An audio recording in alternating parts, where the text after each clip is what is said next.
Plusieurs lignes de la parole mènent à une seule ligne, celle de la vérité éternelle.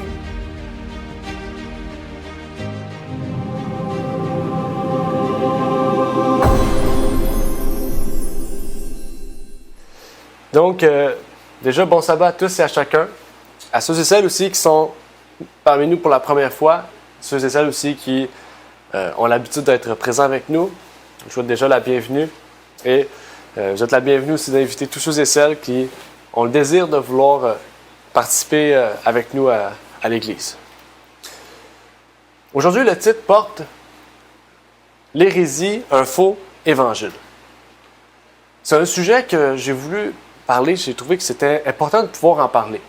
Pour définir, en fait, qu'est-ce que l'hérésie? Est-ce que les chrétiens doivent se préoccuper de l'hérésie? Déjà, si on voit le titre « L'hérésie, un faux évangile », les chrétiens devraient se poser comme question, ils devraient dire, mais si c'est un faux évangile, il faut se préoccuper de cela. Mais aujourd'hui, dans le monde dans lequel on vit, à savoir un monde où la liberté ne se trouve pas seulement dans nos choix, mais se trouve dans un respect commun et surtout dans l'œcuménisme, l'hérésie n'existe plus. Un faux évangile n'existe plus. Mis à part si ce que vous croyez n'est pas en accord avec le bien commun. Ça, c'est un autre sujet. Mais si ce que vous croyez n'est pas en accord avec le bien commun, alors cela est une hérésie.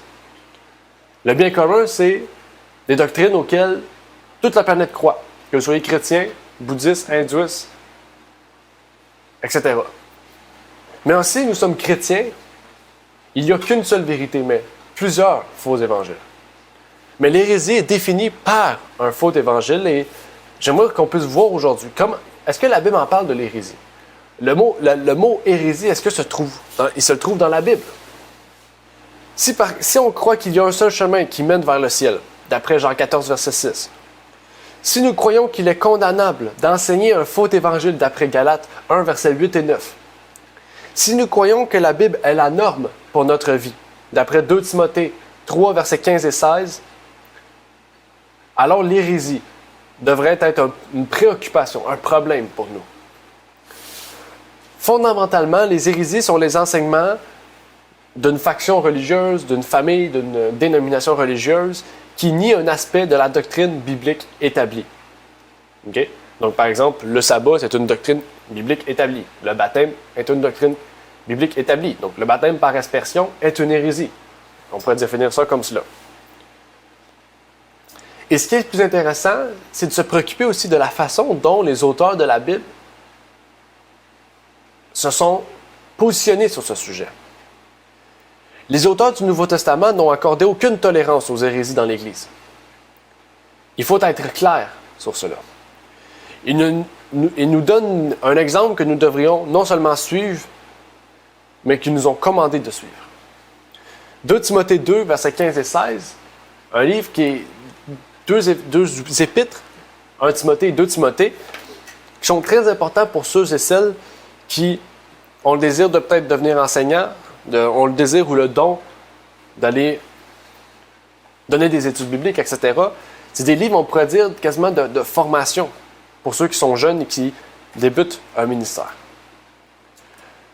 2 Timothée 2, versets 15 et 16 nous dit « Efforce-toi de te montrer éprouvé devant Dieu, comme un ouvrier irréprochable, dispensant avec droiture la parole de la vérité.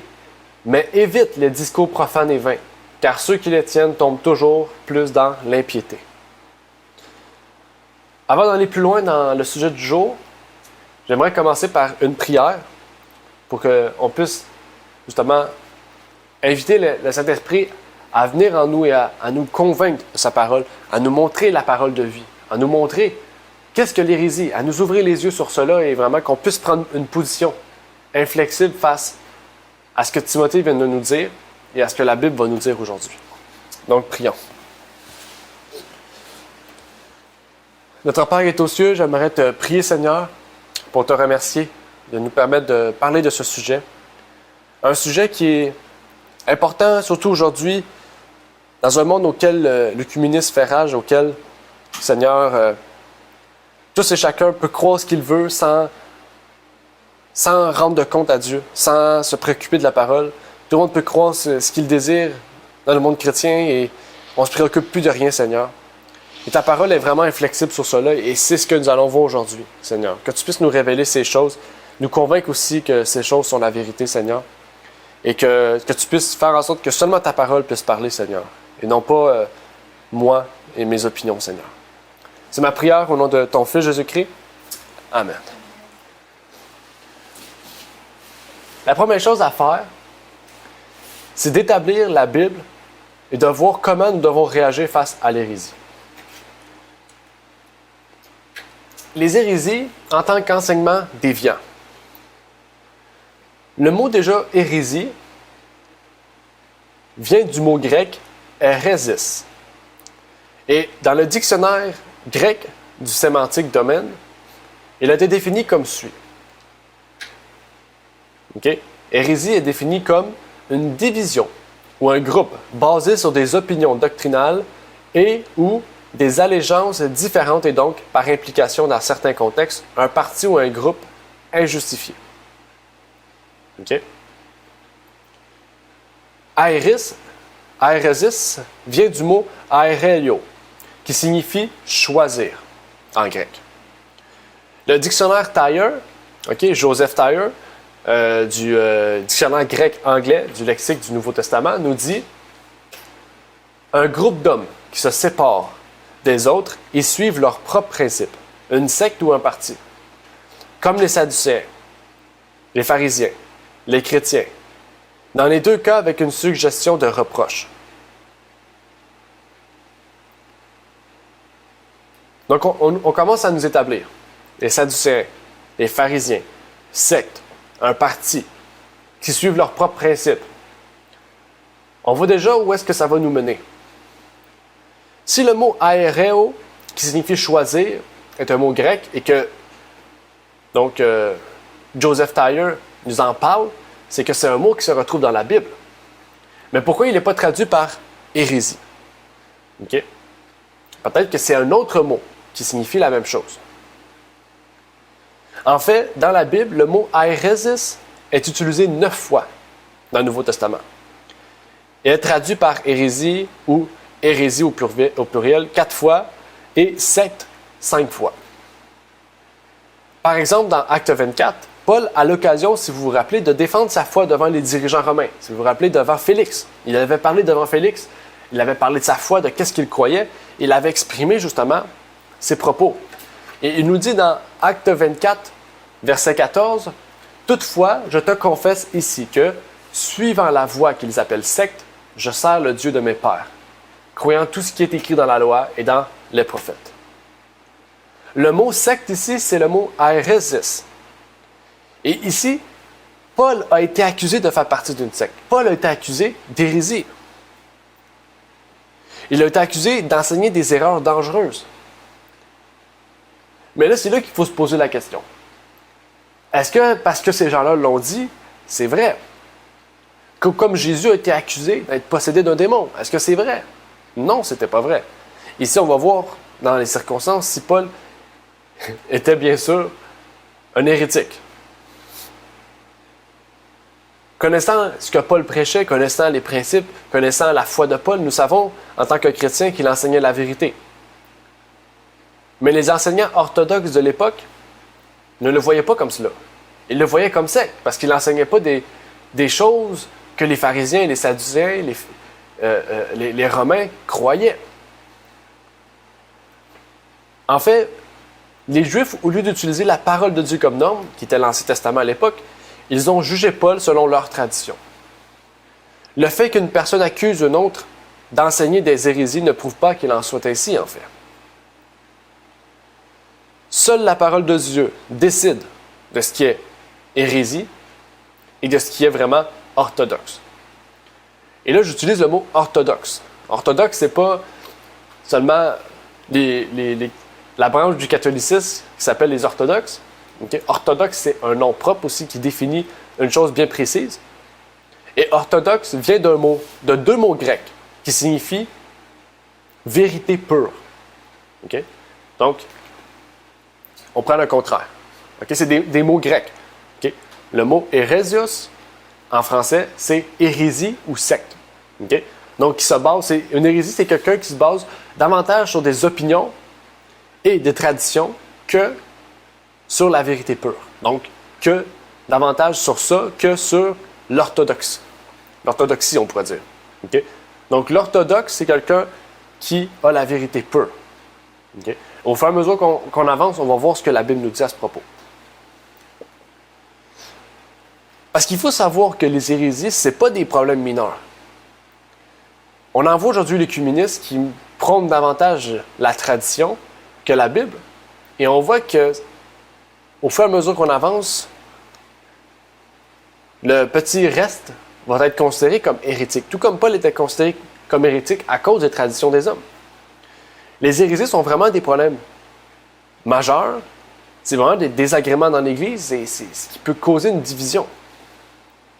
En fait, elles sont considérées comme si sérieuses qu'elles sont énumérées dans le livre de Galates, comme une œuvre de la chair, et sont même associées à l'idolâtrie et à la sorcellerie, ainsi qu'à d'autres problèmes graves. Je vous invite à aller voir par vous-même dans Galates 5, verset 20, et le reste du chapitre qui vous prouvera donc ce que je viens de dire. Pierre déclare aussi que les faux enseignements apportent dans l'Église des hérésies damnables. Dans 2 Pierre 2, verset 1, on nous dit « Or, comme il y a eu de faux prophètes parmi le peuple, il y aura aussi parmi vous de faux docteurs qui introduiront secrètement des sectes pernicieuses. » Encore une fois, secte, hérésias, hérésie. Ils vont nous introduire secrètement des hérésies pernicieuses. Ce n'est pas des hérésies, c'est des hérésies pernicieuses. Et ça dit quoi? Et qui, reniant le Seigneur qui les a rachetés, attireront sur eux-mêmes une perdition soudaine. Pierre ici ne dit pas simplement que les faux enseignants apportent des hérésies, apportent des sectes, apportent des opinions, des erreurs. Ça dit ici qu'ils apportent des hérésies damnables, pernicieuses. On pourrait le traduire par damnable. Damnable, c'est la damnation. Des hérésies damnables, c'est des hérésies qui mènent à la perdition soudaine. Tout comme le texte nous dit. Le mot grec, lémé, pour damnable, est apoleia. Et apoleia signifie détruire. On pourrait en prendre un autre exemple, un autre texte pour comprendre le mot pernicieuse, qui signifie apoleia et qui veut dire, donc traduit en français, détruire. Matthieu 7, verset 13 nous dit à ce propos, en parlant d'apoleia, entrez par la porte étroite, car large est la porte et spacieuse est la voie qui mène à la perdition, qui mène à la destruction. Et il y en a beaucoup qui y entrent. On nous avertit en fait. Okay? On ne dit pas que c'est difficile d'aller dans la voie étroite. On dit juste que la vérité est un chemin droit, un chemin petit. Okay? Aujourd'hui, les communistes essaient de dire que la porte étroite est large et que la porte large est étroite. Okay? Ça veut dire que le communiste accepte beaucoup de doctrines et rejette peu d'erreurs. On peut dire ça. Okay? Pour eux, ils croient qu'ils sont dans la vérité. La vérité est large, tandis que la vérité est étroite. Ce qui ne fait pas que c'est difficile. Okay? Ce qui fait en fait que il y a un chemin qui est sûr, qui est droit. Le chemin large, il peut rentrer beaucoup de choses dedans. C'est ça qu'il nous dit ici. Le chemin large est large parce qu'il a beaucoup d'erreurs. Il y a beaucoup de choses qui mènent à la perdition. Et il y en a beaucoup qui y entrent. C'est ce que la Bible nous dit. Et ça mène au chemin, à quoi? À la destruction. La Bible nous avertit aussi de ne pas nous laisser emporter par des doctrines étranges. Dans Hébreux 13, verset 9, le dernier chapitre d'Hébreux nous dit « Ne vous laissez point entraîner par des doctrines diverses et étrangères, car il est bon que le cœur soit affermi par la grâce et non par des préceptes sur les viandes, qui n'ont servi de rien à ceux qui les ont suivis. » Les hérésies, en fait, au niveau basique, dépendent en fait d'une infiltration de l'Évangile et du remplacement des vérités fondamentales de l'Évangile par des enseignements pervertis, en fait. Il faut comprendre que les hérésies, c'est vraiment des doctrines qui partent d'une vérité et qui suivent une dérivée, en fait. Okay? Des fois, on peut avoir des opinions. Il faut différencier entre hérésie et opinion. La Bible nous parle de choses, des fois, qui ne peuvent mener à une doctrine, mais à des opinions. OK? Mais il ne faut pas se servir des opinions-là pour en faire une doctrine. C'est ça, en fait, qu'il faut comprendre. Parce que là, on peut tomber dans l'hérésie, en fait. D'enseigner quelque chose qui est faux. Et Paul en parle plus clairement dans sa lettre aux Galates.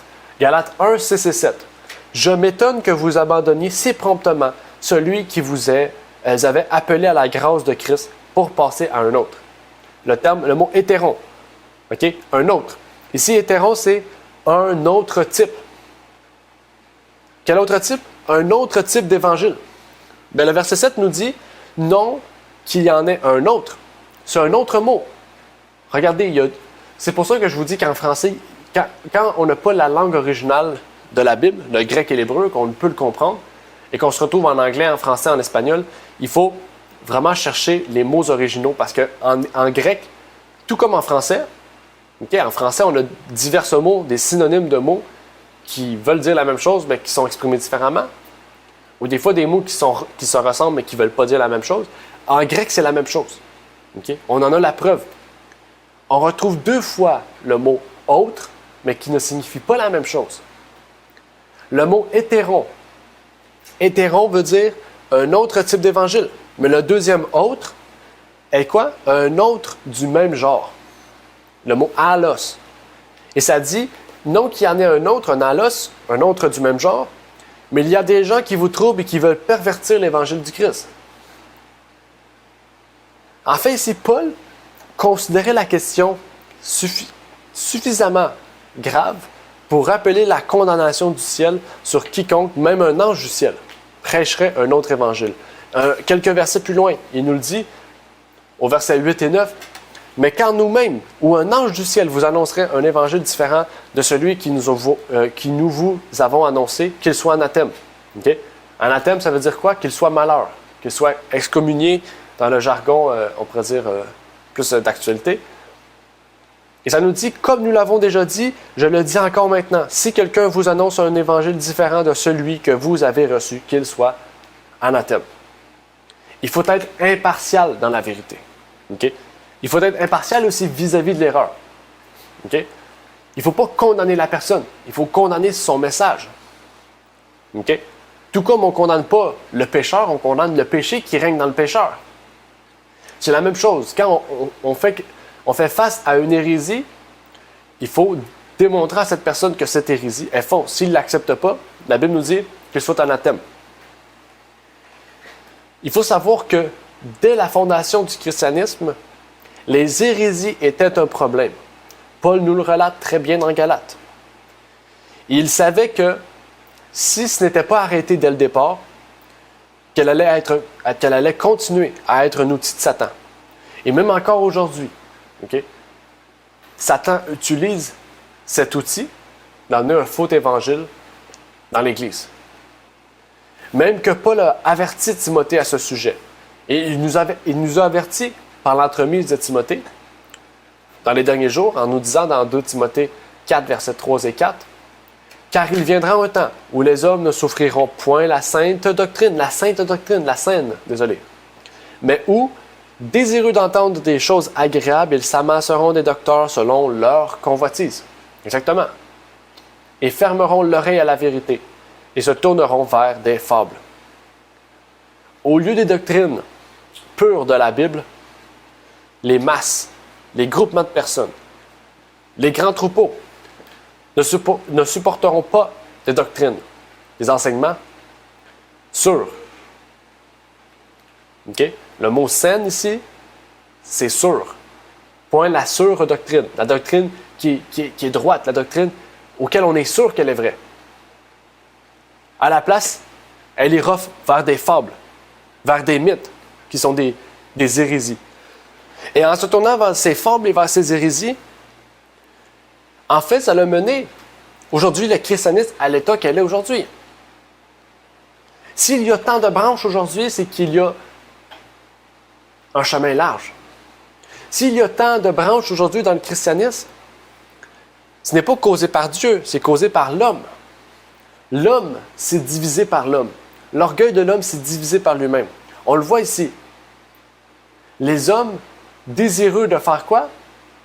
De faire leur convoitise, de faire leur désir, vont se créer un ministère, vont se créer une église, vont se partir quelque chose pour après ça récolter de l'argent puis vivre de cela. Mais la Bible ne nous dit pas cela en fait. Paul n'a jamais convoité d'argent. Ça ne veut pas dire qu'il n'a pas reçu de l'argent de la part des frères et des sœurs, non. Je vous dis seulement qu'il n'a pas convoité l'argent. Paul n'a jamais convoité son désir. Okay? La seule chose qu'il a convoité, c'est la vérité. Et ça, c'est pas convoité. Parce que la Bible nous le donne gratuitement.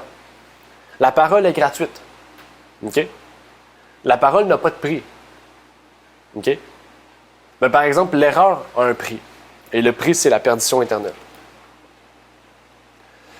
Et pour partir de la base, on pourrait dire, de la base, vraiment de la base. Reculons un peu, avant le christianisme, avant toutes ces choses. Les hérésies et la nature fragmentaire du judaïsme. Si on comprend les raisons pour lesquelles le judaïsme était divisé à l'époque de Jésus, ça va nous amener à comprendre beaucoup de choses aussi, et de la nature surtout, de la fragmentation du christianisme aujourd'hui. Bien sûr, il y a deux grandes familles.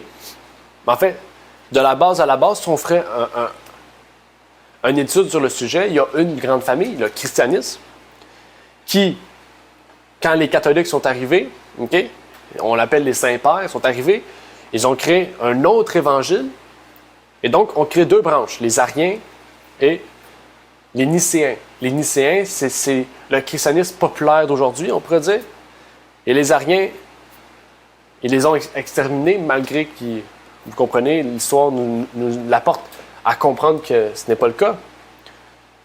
Mais on voit vraiment qu'au départ, il y avait un évangile qui était pur. Et cet évangile était pur, pourquoi? Parce que les chrétiens, en bon québécois, tenaient leur bout. En bon québécois, les chrétiens tenaient leur bout. Ça veut dire que les chrétiens, ils restaient inflexibles face à l'hérésie. C'est pour ça que le premier siècle, les gens sont demeurés dans la vérité. Les gens... le christianisme a commencé à se diviser quand les chrétiens ont commencé à s'assouplir, à délaisser leur premier amour. Et nous, aujourd'hui, en tant que chrétiens, notre travail, c'est quoi? De réunifier le christianisme dans la vérité. Et là, c'est difficile.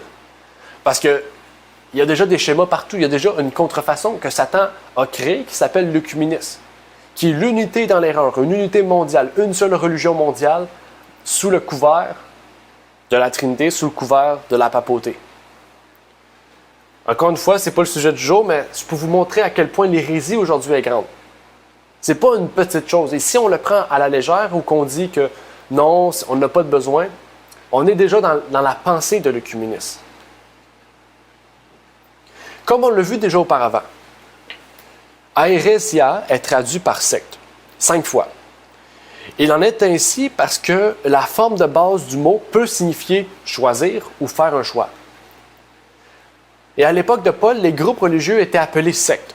Par exemple, Paul déclare dans Actes 26, verset 5, « Car ils savent dès l'origine, s'ils veulent en rendre témoignage, que j'ai vécu pharisien suivant la secte, aérésia, mais c'est aérésine, la plus rigide de notre religion. » C'est quoi leur religion? Judaïsme. Dans le judaïsme, il y avait des sectes, des familles, des opinions, des branches par tradition. Mais ils ont formé un œcuménisme pour tuer Jésus. Tout comme aujourd'hui, il va y avoir un œcuménisme pour tuer le reste. Hein? C'est très reproducteur. Hein? La Bible se répète. Dans le judaïsme, à l'époque du Christ, le judaïsme était divisé en différentes branches ou de croyances qui formaient des sectes. Paul nous le dit ici. C'est pas moi qui dis que c'était des sectes, la Bible nous le dit, et on va voir ici l'histoire qui nous montre que c'était bel et bien des sectes. Regardons maintenant qu'est-ce que ces sectes étaient. La première secte qui était la plus populaire, on peut dire, à l'époque de Jésus, était les pharisiens, qu'on peut lire dans le dictionnaire biblique de Easton, qui nous dit « Pharisiens séparatistes ». En hébreu, perchaim de parash, séparé. Ils étaient probablement les successeurs des Assidéens, c'est-à-dire les pieux, un parti né à l'époque d'Antiochus Épiphane, en révolte contre sa politique païenne. La première mention d'eux se trouve dans une description par Joseph des 3 sectes ou écoles dans lesquelles les Juifs étaient divisés. Joseph, on parle ici du philosophe Joseph qui a écrit l'histoire, une histoire très fiable sur les Juifs, etc., le début du christianisme aussi. Les 2 autres sectes étaient les Esséniens et les Sadducéens. Au temps de notre Seigneur, ils étaient le parti le plus populaire.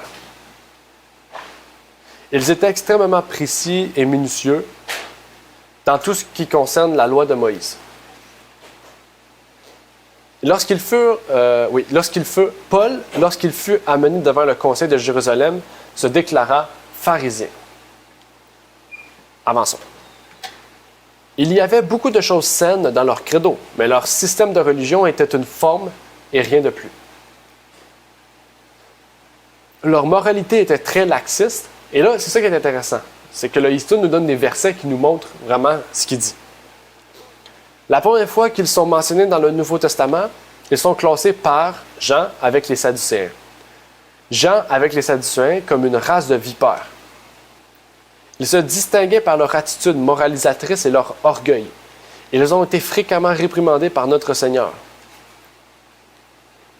Dès le début de son ministère, les pharisiens se sont montrés des ennemis acharnés et persistants de notre Seigneur. Ils ne pouvaient pas supporter ses doctrines et ils cherchaient par tous les moyens à détruire son influence parmi le peuple. On voit, les pharisiens, les sadducéens, les 2 grandes familles. On en a les preuves avec Étienne et Paul. Si vous vous rappelez, Étienne, on dirait qu'il...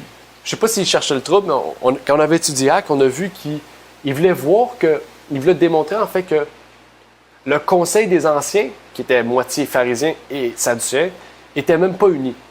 Puis là, Étienne a dit, j'ai hâte de mourir, je paraphrase, j'ai hâte de mourir en entendant la résurrection des morts. Et là, les sadducéens ont dit, oh wow, ils croient à la résurrection des morts. Là, ils ont pris parti pour lui, puis les pharisiens ont dit, ça n'existe pas la résurrection des morts. Puis là, ils se sont battus entre eux. Là. Puis là, Étienne n'a pu partir. Il me semble que c'était Paul, c'était pas Étienne. C'était Paul, exact. C'était Paul qui avait dit ça. Puis là, ils se sont parlé, tellement, à un tel point, en fait, que Paul a dû sortir, parce qu'il allait le frapper. Donc, c'était pour vous dire, en fait, que visuellement, ils sont unis. Pour une même cause, ils sont unis. Mais aussitôt qu'on parle de sujets qui sont discordants, c'est la guerre, en fait. Le communisme, ça va arriver la même chose, en fait. Ça va marcher un certain temps parce qu'ils ont un but précis, mais quand ce but sera révélé, c'est fini. Maintenant, à propos des pharisiens, qu'est-ce que le dictionnaire Easton nous dit? Les pharisiens, avec les sadducéens, étaient les 2 grandes sectes de l'époque. Voilà, il nous répond. Et Easton nous dit dans son dictionnaire sadducéen, l'origine de cette secte juive ne peut être retracée avec certitude.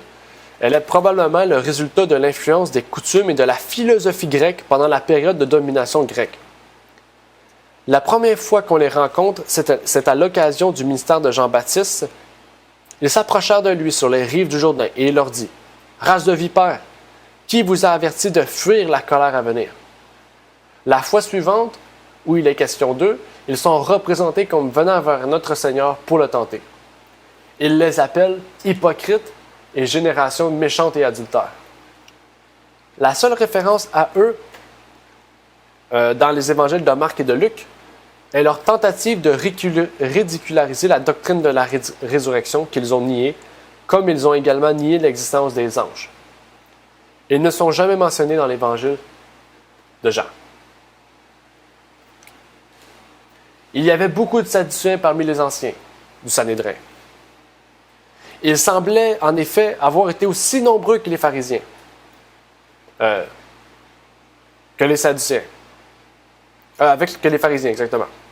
Ils ont manifesté leur haine de Jésus en prenant part à sa condamnation. Ils se sont efforcés d'empêcher les apôtres de prêcher la résurrection du Christ. Ils étaient les déistes ou les sceptiques de cette époque. Ils n'apparaissent pas comme une secte distincte, après la destruction de Jérusalem. On voit les deux groupes qui ont condamné Jésus ayant la majorité de leurs croyances basées sur quoi? Des hérésies. Ils l'ont dit, c'est des sectes, c'est des hérésies. OK? Les dirigeants juifs étaient des hérétiques. Ils ne croyaient pas aux urgences, les Sadducéens. Ils ne croyaient même pas à la résurrection. Des choses qui ont été démontrées dans le passé, dans l'Ancien Testament. Même qu'on nous dit l'ange de l'Éternel. On nous dit que l'ange de l'Éternel apparut, on parle de Jésus. Et pourtant, ces mêmes personnes qui, dans l'Ancien Testament, voyaient Jésus en parlant de l'ange de l'Éternel, ne croyaient pas non seulement à Jésus, mais ne croyaient pas aussi aux anges. Il y avait plusieurs autres groupes. Il y avait les Esséniens, il y avait les Zélotes, les Nazaréens, que plus tard sont devenus, on pourrait dire, un mot à part entière en parlant de Jésus. Il était décrit comme celui qui suit l'homme de Nazareth, les Nazaréens. Il y avait les scribes, les publicains, les Samaritains, je les ai ajoutés parce que il y avait chacun leur croyance aussi avec les Juifs. Mais pourtant, c'était des Juifs aussi. C'est juste que les Juifs ne les reconnaissaient pas comme Juifs à cause qu'ils étaient idolâtres. Mais c'est des Juifs. Hein? L'Église catholique, c'est des idolâtres, et pourtant on les reconnaît comme chrétiens. Bon, c'est un peu la même chose. Mais on voit vraiment qu'en considérant le judaïsme comme la religion dans son ensemble, et les pharisiens et sadducéens comme les principales, on pourrait dire, dénominations, parce que c'est ça, hein, des dénominations du judaïsme, tout comme au sein du christianisme, on y voit vraiment que ce que Jésus nous dit dans la Bible est très semblable à ce qu'on retrouve dans le christianisme. Hein? Les Esséniens, les Zélotes, les scribes, les publicains, les Samaritains avaient toute une organisation distincte, avaient toute une façon de se construire l'un de l'autre, des doctrines propres, des traditions propres.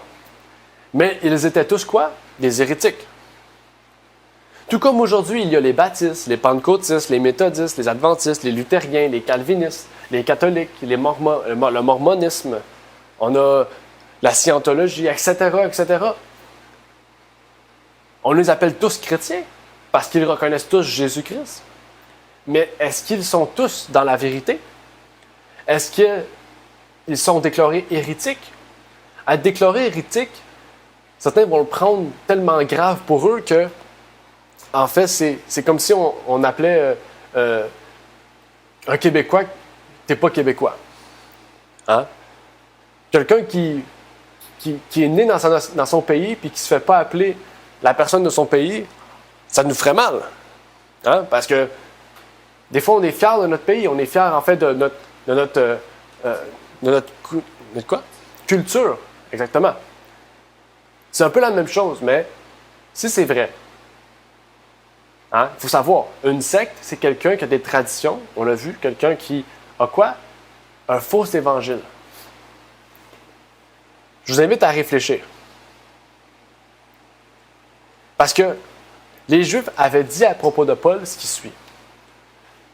Nous avons trouvé cet homme qui est une peste, qui sème la discorde parmi tous les Juifs, répandu dans le monde, et qui est le chef de la secte, hein, le chef des Hérésines, le chef de l'hérésie des Nazaréens. Exactement. Nous pourrions considérer En fait, les Juifs ont d'abord considéré les chrétiens comme une ramification, comme une secte qu'il fallait détruire et éliminer. Le christianisme ne pouvait pas être qu'une menace pour le judaïsme, en fait.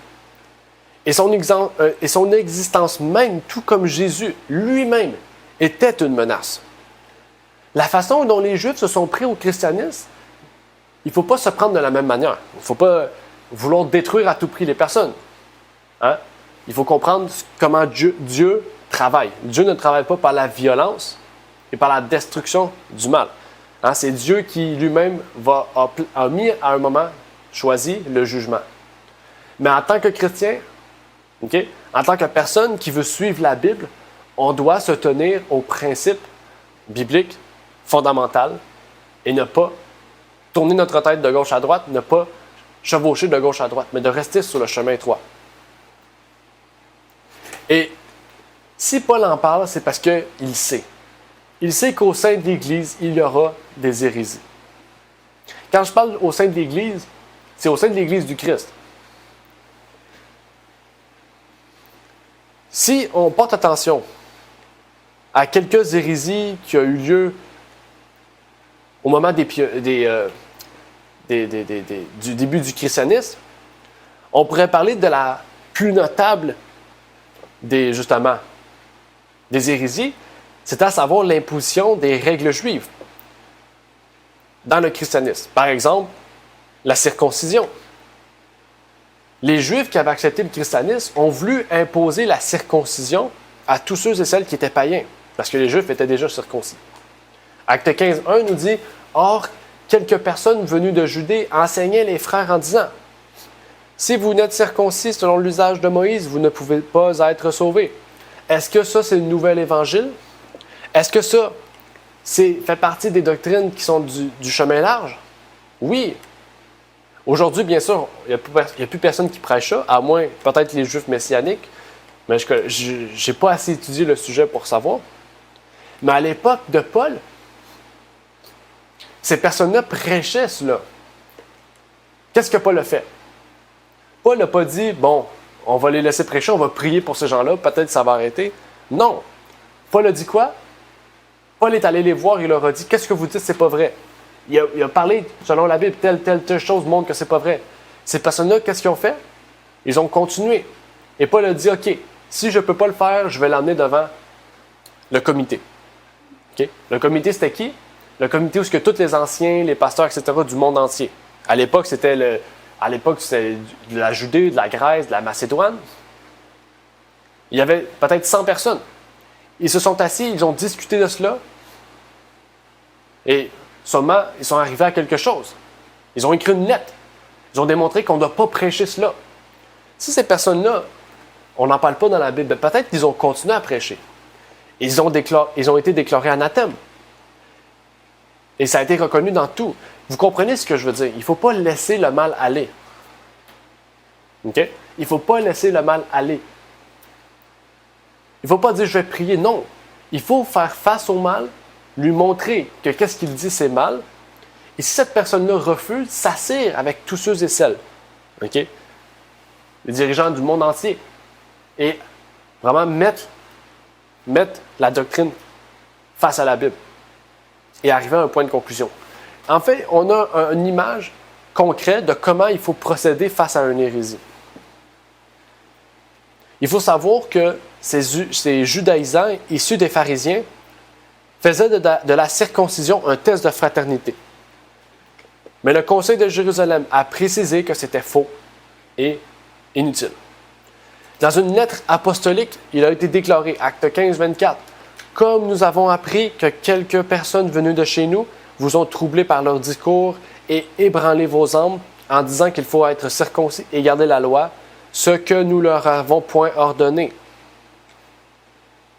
Bien que nous ne voyons pas beaucoup de cette hérésie spécifique aujourd'hui, une de ses cousines, par exemple, la nécessité de garder les fêtes est très vivante, très d'actualité.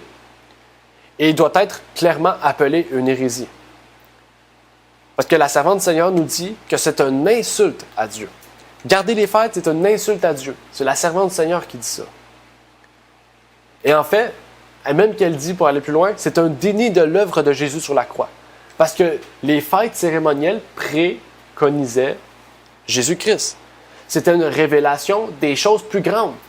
La Bible nous dit que la loi cérémonielle était l'ombre des choses à venir. L'ombre des choses à venir, ça veut dire que vous aimez mieux être dans l'ombre que dans la lumière. Vous aimez mieux être dans les ténèbres, dans ce qu'on peut voir, qui nous apprend certaines choses, que dans la pleine vérité, le plein message, qui est le Nouveau Testament, qui nous révèle beaucoup de choses. Un autre hérésie auquel l'Église primitive était confrontée, c'était la personne de Jésus-Christ et son incarnation. Rappelez-vous, les épîtres de Jean, il nous en parle. Il disait que des trompeurs niaient que Jésus était venu dans la chair humaine. Jean même nous dit dans 2 Jean 7, « Car plusieurs séducteurs sont entrés dans le monde qui qui ne confesse point que Jésus-Christ est venu en chair. Un tel homme, comment qu'il le décrit? Il ne dit pas un tel homme doit mériter la prière ou... Non, un tel homme est le séducteur et l'antichrist. Si on ne confesse pas le Jésus-Christ de la Bible, c'est un séducteur et un antichrist. Est-ce qu'aujourd'hui, il y en a des personnes qui ne confessent pas Jésus-Christ? Il ne faut pas oublier, Jean ne nous décrit pas ici des païens. Il nous décrit des chrétiens qui ne confessaient pas que Jésus-Christ était venu en chair. Il y en a aujourd'hui. Il y en a aujourd'hui. Si Jean nous révèle qu'il y a des personnes dans le monde chrétien qui détruisent Jésus-Christ, sa divinité, qui détruisent sa personne en tant que telle, son humanité, etc., ça veut dire qu'il y en a aujourd'hui. Si à l'époque il y en avait, aujourd'hui c'est encore pire. Si on reprend le point de l'œcuménisme, la question de l'incarnation n'est pas importante. Parce que les catholiques croient que Jésus est venu parfait par Marie. Ils ont créé l'Immaculée Conception. Pourquoi? Pour détruire une autre fausse doctrine, le péché originel. Et maintenant, Jésus est venu au monde. Les protestants s'unissent aux catholiques tout en sachant qu'ils croient ces choses-là. Pourquoi? Parce que pour eux, ce n'est pas important. Il faut mettre de côté pour notre but ultime, l'unité des religions. Est-ce que vous pensez réellement que ce n'est pas important? Si Jean a montré l'importance, c'est qu'on doit montrer encore plus l'importance aujourd'hui. Même qu'on pourrait en reparler de l'Antéchrist, qu'est-ce que ça en est, etc., c'est un sujet important aussi. Mais ici, on voit que Jean s'est fermement opposé à de telles idées, déclarant qu'une fausse vision de l'incarnation était quoi? Antichrétienne. Il a dit antichrist. Mal concevoir l'incarnation de Jésus, c'est antichrétien, c'est antichrist. Jean qualifie un tel enseignement d'antichrist.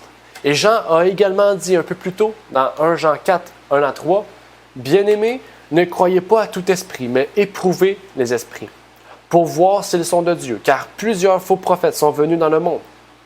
Reconnaissez l'Esprit de Dieu à ceci. Tout esprit qui confesse Jésus-Christ venu en chair est de Dieu. Et tout esprit qui ne confesse pas Jésus venu en chair n'est point de Dieu. Or, c'est là, celui de l'Antéchrist, dont vous avez entendu dire qu'il vient et qui est déjà présent dans le monde. » La preuve qu'il est déjà présent, cet esprit disait aux chrétiens, « Ah voilà, Jésus n'est pas venu en chair. Il ne s'est pas incarné en chair. » L'esprit de l'Antéchrist était présent. Jean est fort pour qualifier un faux enseignement d'Antichrist et l'enseignant de trompeur. Une hérésie connexe sur laquelle Jean a écrit était la négation d'une relation père et fils, entre Dieu et le Christ. Jean a dit dans 1 Jean 2, versets 22 et 23, « Qui est menteur si ce n'est celui qui nie que Jésus est le Christ? » Celui-là est l'Antéchrist qui quoi? Qui nie le Père et le Fils. Quiconque nie le Fils n'a pas non plus le Père. Celui qui confesse le Fils a aussi le Père. Confesser le Fils, ça ne veut pas dire « je crois que Jésus est le Fils de Dieu ». Puis quand on demande comment tu l'expliques, « Ah, ben c'est pas réellement le Fils de Dieu. C'est une péjoration, c'est une image, c'est juste pour qu'on puisse différencier Dieu et Dieu. » Mais dans le fond, tu ne confesses pas le Fils. Hein? La Bible, c'est pas un livre compliqué. Hein? C'est pas un livre compliqué. Les hommes la rendent compliquée. La Bible nous montre que quand on lit quelque chose qui peut être naturellement correct, OK? Quand on lit quelque chose qui ne défie pas les lois de la nature, on doit le prendre au sens littéral. OK?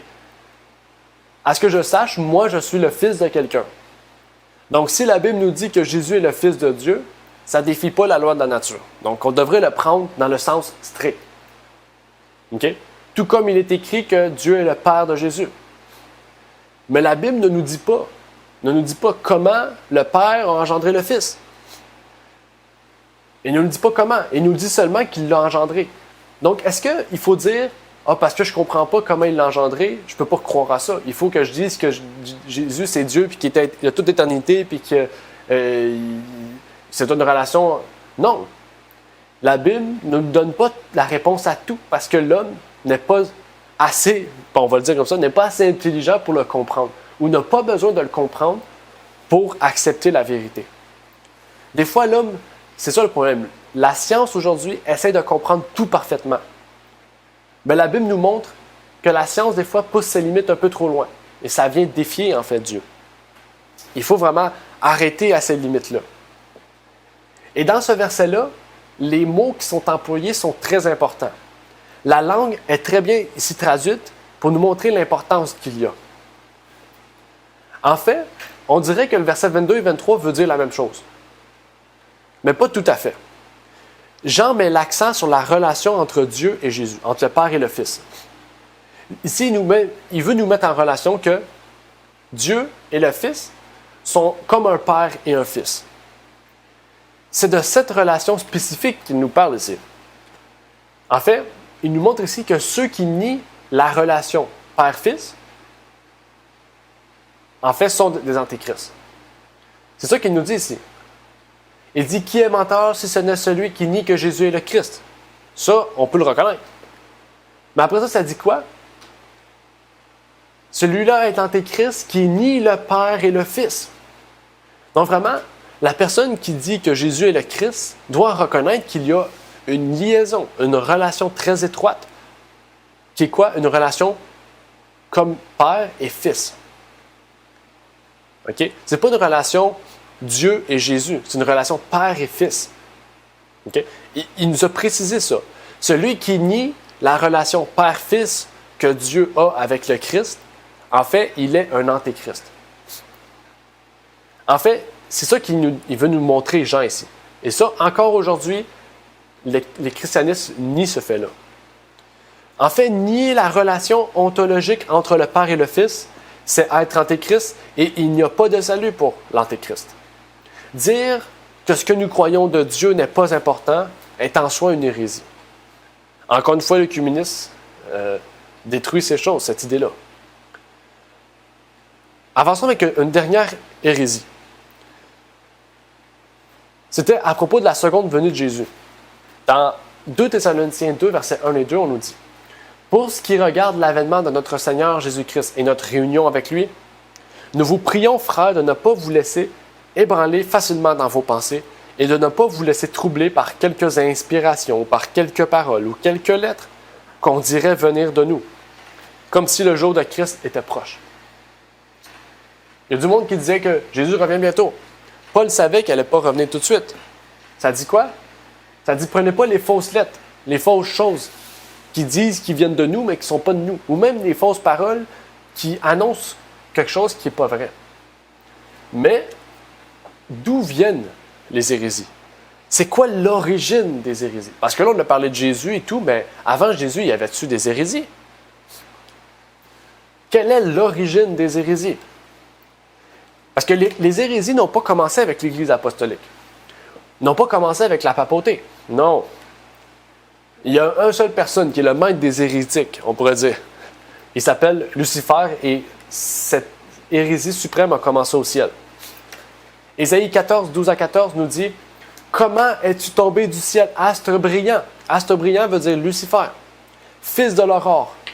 Comment as-tu été abattu à terre, toi qui foulais les nations? Tu disais en ton cœur, je monterai aux cieux, j'élèverai mon trône par-dessus les étoiles de Dieu. Je siégerai sur la montagne de l'assemblée, aux régions lointaines de l'Aquilon. Je monterai sur les hauteurs des nues, je serai semblable au Très-Haut. Satan a apporté cette même hérésie sur la terre. Qu'est-ce qu'il a dit à Ève déjà? Hein? Il a dit quoi?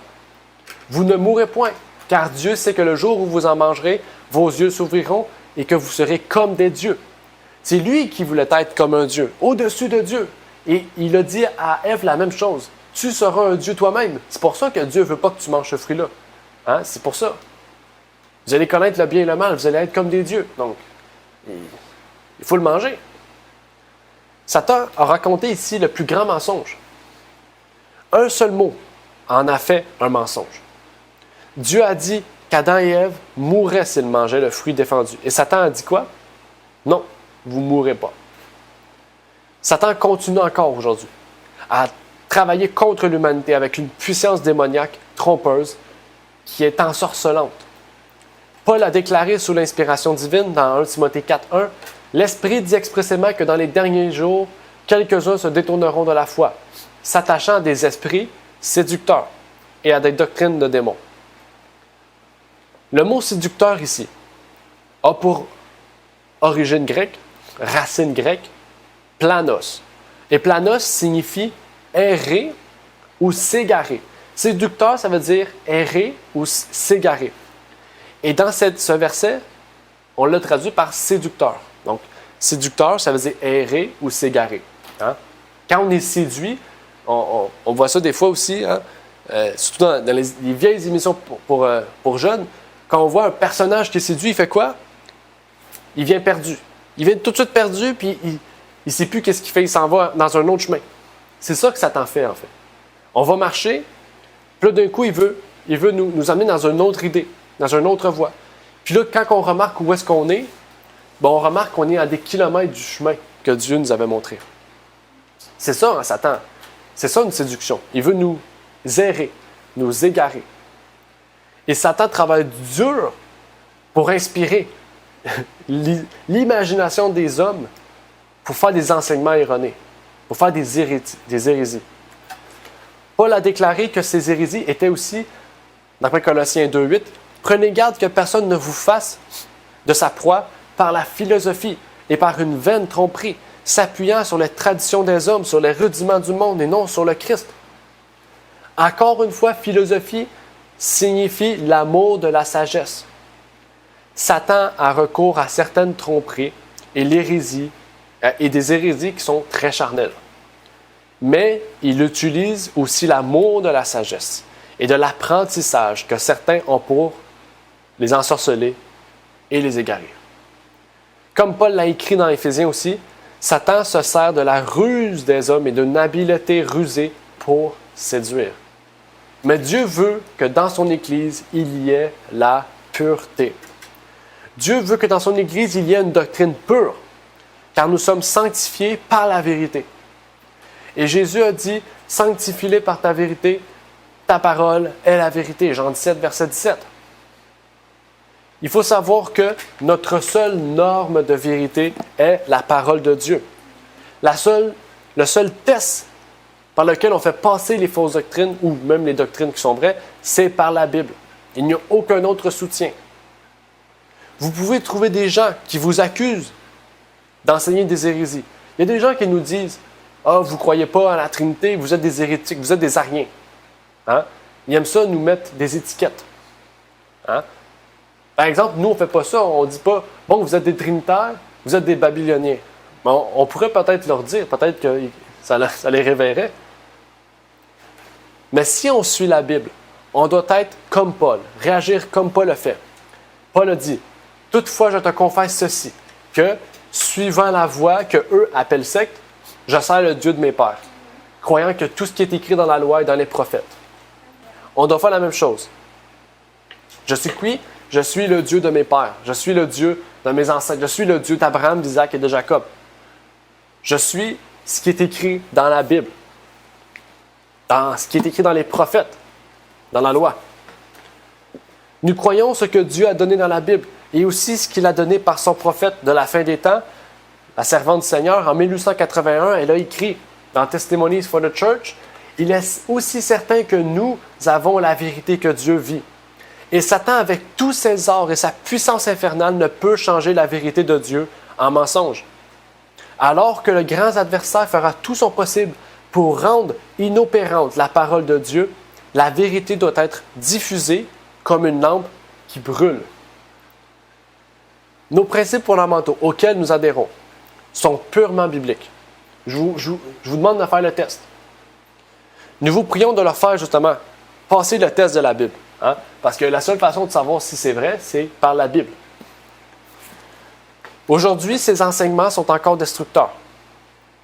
Ne me dites pas que cela n'a pas d'importance ou que ça ne fera pas de mal, qu'on l'accepte, etc. Dieu dit que les faux enseignements sont des hérésies damnables, des hérésies qui mènent à la perdition, des enseignements destructeurs. Dieu prend fermement position contre les faux enseignements. car ils conduiront ceux qui y prennent part à finir dans les temps de feu. Est-ce que vous voulez finir dans les temps de feu? Parce qu'on veut accepter des opinions, des traditions. On va accepter des choses qui, possiblement, ça fera pas mal pour l'Église. Vous ne savez pas de la façon dont Satan travaille? Satan veut nous mener tous à la perdition éternelle. Il ne faut pas prendre de demi-mesure avec l'erreur. Et justement, notre travail, ce n'est pas juste de condamner ces œuvres. Notre travail, c'est de permettre à ces gens-là de les amener à la Bible et de leur dire « Dieu veut que tu sois sauvé. Repens-toi. Accepte. » Comme Paul l'a fait. Paul n'a pas condamné ces personnes-là. Il a condamné leur enseignement. Il leur a dit « Si vous continuez dans cette voie-là, vous allez être de faux enseignements, de faux enseignants. » Dieu veut qu'on soit tous sauvés. Dieu veut qu'on accepte la vérité. Que vous puissiez vous laisser conduire par son esprit. Aujourd'hui, l'œuvre de Satan était de faire des centaines de dénominations. Tellement de croyances pour que les gens soient perdus. Que les gens se disent, s'il y a autant de dénominations, ça ne peut pas être vrai. Puis les gens abandonnent la foi. Dieu nous invite à nous attacher à la Bible seulement et de faire passer chaque doctrine à sa parole. Donc, pour ceux et celles, aujourd'hui, qui veulent faire des tests, je vous invite à prendre une feuille, de marquer ce que vous croyez. Okay? Tout ce que vous croyez. Vous croyez à l'immortalité de l'âme, marquez-le. Faites passer le test dans la Bible. Est-ce que c'est vrai, est-ce que c'est faux? Vous croyez en la Trinité, marquez-le. Faites le test par la Bible. Sortez des versets et tout. Il faut savoir qu'il faut sortir tous les textes qui sont liés au sujet que vous allez lire. Hein? Parce que souvent, c'est ça le problème, c'est que les fausses doctrines, ils prennent certains textes qui peuvent eux-mêmes s'approprier, oubliant le reste. Hein? Si vous voulez vous pratiquer, savoir comment, je peux vous aider dans votre recherche d'études, dans savoir comment il faut chercher, etc. Mais vraiment, je vous invite à faire passer le test de toutes les doctrines, pour pas que vous soyez un hérétique, un hérésie, un faux évangile. Et je veux dire la même chose que Luther a dit. Dans The Great Controversy, à la page 160, Luther a dit « Je me tiens ici, je ne peux faire autrement, que Dieu m'aide, Amen. » Et après, il est mort, brûlé. OK? C'est ça qu'il faut faire. Je me tiens ici, je ne peux faire autrement. Je me tiens ici pourquoi? Parce que je veux être dans la vérité. Parce qu'il croit. Si on croit fermement à la parole de Dieu, je me tiendrai où est-ce que Dieu me mettrait. Si c'est en prison, ça sera en prison. Si c'est dans le bûcher, ça sera dans le bûcher. À la guillotine, ça sera à la guillotine. Il ne faut pas oublier, la papauté va faire revenir son système d'inquisition. Il faudrait en parler ça aussi, un sujet important. La papauté va faire revenir son système d'inquisition. Hein? Chaque pape a affirmé que tous ceux et celles qui n'étaient pas pour le bien commun seront exterminés de la terre. Tous les papes ont dit ça. Hein? Le plus grand théologien de l'histoire catholique, c'est saint Thomas d'Aquin, puis c'est lui qui a inventé le système d'inquisition. C'est lui qui a dit « Tous ceux qui ne sont pas pour nous sont contre nous et on doit les tuer. » Okay? Le plus grand théologien catholique, c'est ça qu'il a dit. Tous ceux qui sont contre l'Église catholique seront exterminés. On le voit aujourd'hui, hein?